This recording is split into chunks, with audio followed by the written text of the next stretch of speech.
Hi, welcome to another tech tip. And today I want to talk to you a little bit about some adaption tools. And I want to talk specifically about ones that are built into Chrome. So I want to review. In Edmentum, we do have reading tools built in, right? And I can autoplay, I can change the voice, I can do text to speech, I can even translate the language within Edmentum, right? The issue becomes sometimes students have to do things that are not in Edmentum.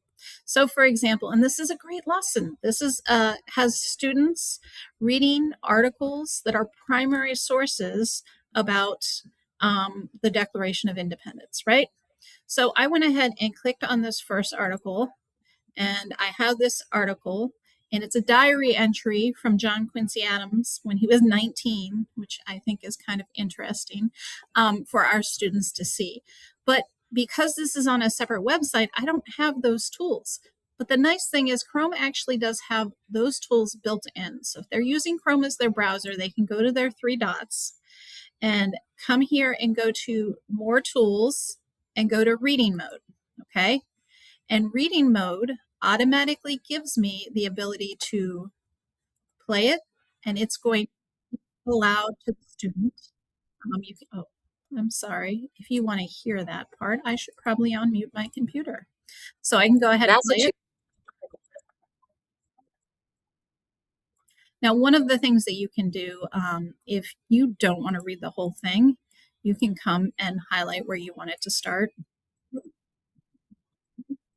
And if you're like me, when I listen to podcasts, I listen to them at faster speed. You actually can listen to it at faster speed.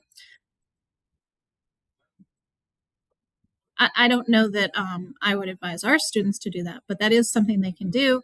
They can even highlight in here. They can change the size of the text. So if you have someone who has difficulties seeing the text, they can make it huge, right? And I can actually slide this panel over so we're not really seeing much of this panel, right?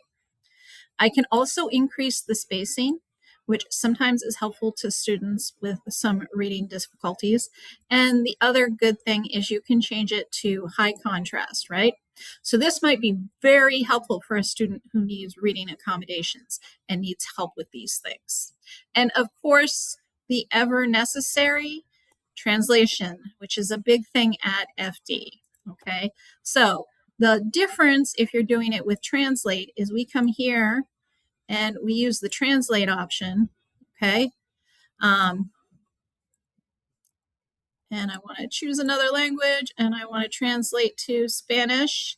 That is indeed the most common language we're translating to here, although there are plenty of other languages. We had a student who spoke Swahili. So I'm going to go ahead and translate. And now it's translated the page. But that is not all it can do, because once you translate, you can still come over here and go to your More Tools and go to Reading Mode.